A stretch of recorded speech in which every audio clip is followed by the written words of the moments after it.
Kehidupan anak kontrakan di umur 20 tahunan di Jogja. Hari ini kita bakal house tour.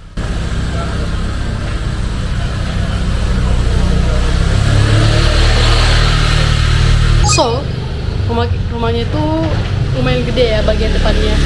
Kayak begitu masuk ada gerbang, untungnya. Aku suka rumah ini karena ada gerbangnya juga. Terus untuk parkirnya nggak gede-gede banget, kayak nanggung gitu loh. Jadi ini bisa untuk maksimal 4 motor. Tapi untuk di bagian sebelah sini, bagian depan rumah dan sebelah itu bisa dipakai untuk parkir juga. Dan kalau kita lagi jualan, kita bisa pakai. Atau kalau kita lagi buat party di rumah, kita bisa pakai. Cuman yang kurang adalah bagian depannya ini, itu bener-bener kayak ngambang gitu. Mobil apa ya, mobil Brio kayaknya muat gak ya? Brio kayaknya bisa masuk mobil Brio tapi nggak bisa dikunci. Nah kalau di bagian sini, di sini tuh ada gym dan tempat sepatu atau kalau mau jemur gitu. Oke, sekarang kita berada di dalam rumah. Wait, ini kenapa enggak? Nah, ini kita sekarang berada di dalam rumah ya, tapi ini begitu datang langsung ada lukisan warna merah. Ini dari temen aku, tapi kata beberapa temen aku ini kurang oke ya secara feng shui karena dia merah gitu. Jadi orang datang, dan ini ruang tamu tempat kita ngumpul, kayak too much energi. Menurut aku masih oke di ruang tamu ditakin, tapi mungkin ntar dipindahin ke arah sini nih, ke sini, tapi mau kayak gini. Sini biasanya aku main piano. Pokoknya di ruang tengah ini biasa kita hangout ya sama teman-teman, atau kita buat karaoke party, atau kita habis pulang party dari luar kita tiduran di sini sama teman-temanku. Lalu sebelah kanan kita pindah ke dapur ya. Nah sekarang kita ada di dapur. Kekurangan dapur kita itu adalah karena dia terlalu banyak barang-barang. Sebenarnya dapurnya gede, cuman karena kita ya seperti yang kalian tahu kita jualan skala pizza ya. Untuk jualan yang terlalu kecil, dan kalian lihat tuh piring-piringnya yang berantakan. Karena kita udah nggak punya space lagi untuk menambahkan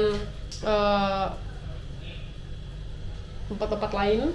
Kekurangan lain dapur ini adalah kurang ventilasi udara. Dapur kita nggak bau makanan atau bau sampah ya.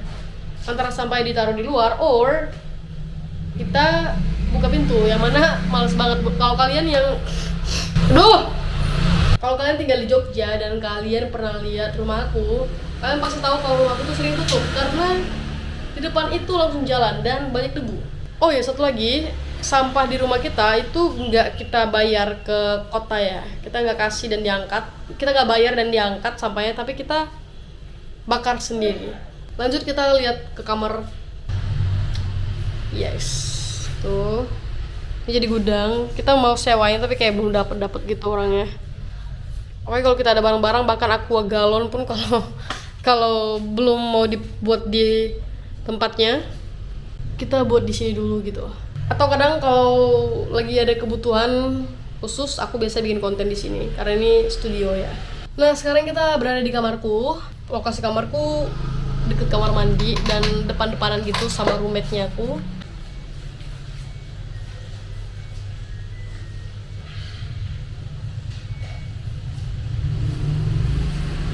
Untuk kamar mandinya kayak kamar mandi biasa aja, nggak ada bathtubnya, nggak ada air hangat. Aku nggak pakai AC, kalau temanku pakai AC.